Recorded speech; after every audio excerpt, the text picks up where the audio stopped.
Hey, what's up? It's Esper, making this video to give you some tips on getting your D&D game set up. These are a bunch of materials and props and tools and stuff I use to play the game, just kind of things I've picked up over the years. Okay, you're going to need, first of all, your miniature library of Dungeons & Dragons book, primarily Player's Handbook if you're a player, complete set of dice, D20, a bunch of miniatures, cat for comic relief, and to bat your dice into dark corners where you never see them again, and character sheets with pencils. Okay, a neat thing you can use is a vinyl battle mat. You can purchase these at some gaming stores, and a number of websites have them, but they have a 1-inch grid already on them. They're made of vinyl, so you can roll them up when you're done.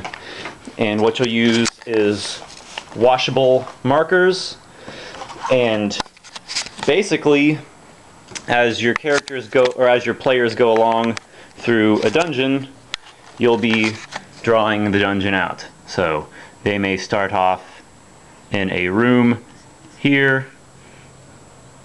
Yes. And you can draw, like what they... Sorry, drawing and filming at the same time is probably not the best way to do this. You can draw what they see as they go along. So... Alright, the characters could start off here at the beginning of the dungeon. They go and turn a corner, and then you can draw out some more. And you can be like, standing before you are two horrifying beasts. But yeah. The benefit to this vinyl battle mat is it is highly portable. You can roll it up into a little roll. It's pretty lightweight, and when you're done, you just get a wet cloth and erase your washable marker. It's ready to redraw. So it's very good for its portability. It's really quick. You can just draw stuff on the fly, any custom thing you need as you go along through a dungeon, or really pretty much any location that you feel you can draw out on the fly. The downside is that visually it's a little bit lower because you're going to have to be drawing things on the fly. You're going to make them pretty basic and pretty quick, so your players are not sitting there bored to tears while you sketch out a masterpiece, taking an hour to do so. But other than that, this thing's pretty trusty. Okay, next we have grid pads. I use this thing a lot. This is just a regular spiral grid pad, and what I will do a lot of times with dungeons, I'm trying not to get in the light here, is map out dungeons ahead of time, and I'll put my little notations on the side, quick notes, and I can draw this out on the vinyl mat as I'm going, but I have all these hidden notes where the monsters might be lurking, or there might be traps, treasure, all sorts of stuff, so I know ahead of time as the players are going, plus this is my reference of what to draw. Okay, this is a big grid pad. I found this at Office Max, and what's cool about this is it comes with the 1-inch grid already on it. What's cool about this is you can draw out much more detailed scenes ahead of time, and when the players get there, just slap it down and there you have it, already ready to go. Here is a scene that I did where what was it? Kind of like a portal or a gate where influence from a fiery area of the elemental chaos ripped through into the world. So there's these cracks in the earth and lava pools and these little smoke clouds of noxious gases, and we got burnt down trees. This was in a forest. We have trees that are still burning, rocks, kind of some notes at the bottom. So that's a pretty neat thing you can use. The pad in and of itself is a bit awkward because it's kind of big and kind of heavy, so maneuvering it's a little bit of a chore, but not too bad. Let's see. There's another way you can do this because these sheets do tear off. Here, I'll pause this. So the sheets tear off. So here's one that I did of a marsh, and it's actually a two-piece, and I already tore them out, and what I can do is I can lay them down side by side and it makes one big mat. So that gives you an idea of what that looks like.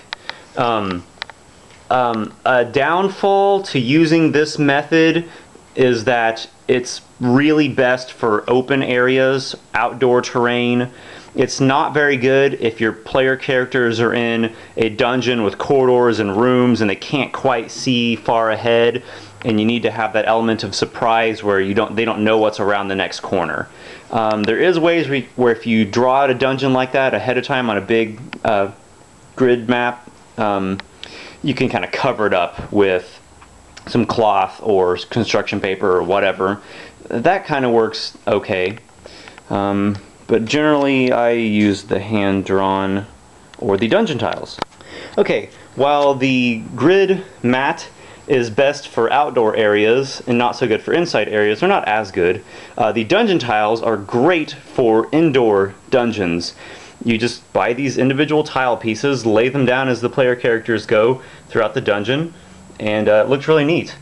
Oh, and another thing that the cat is good for is when you have that really big monster and you don't have the exact miniature that you need for it.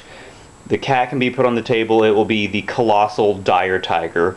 But the players can go along through the dungeon, and I'm just going to do this real quick here, and you just, on the side, you already have the tiles set out that you need, and you'll just place them in here, again trying to film and do this at the same time. Yes, I'm very multi-talented. Okay, there you go, and then they can see what lies in the chamber ahead. But there's a lot of neat things, and again I use my little smaller spiraled grid pad and kind of map this out ahead of time, but that can bring a really cool visual aspect to the game. I forgot to mention what I'm using here for the bottom is just a black piece of cloth, something dark and heavy.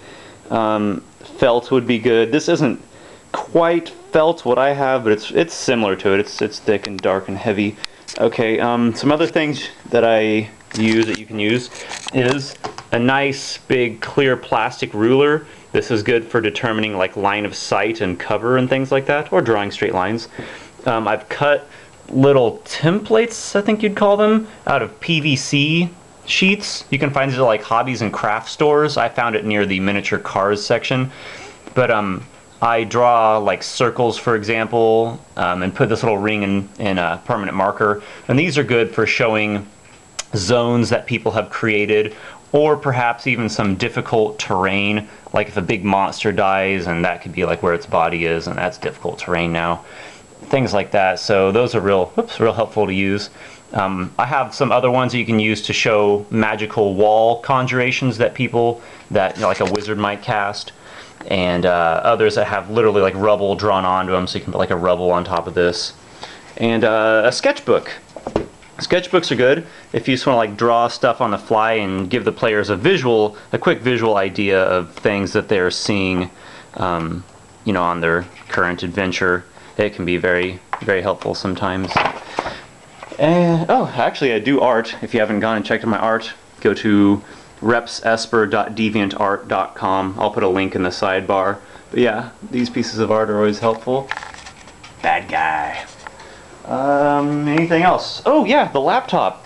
Laptops can be very helpful. As you probably know, I make a lot of my own home material, so it's good to have all that right next to me on my laptop. I also write out a lot of the stories, you know, like Word documents or text documents, and I make a lot of Excel sheets. So it's good just to have that right there at my fingertips.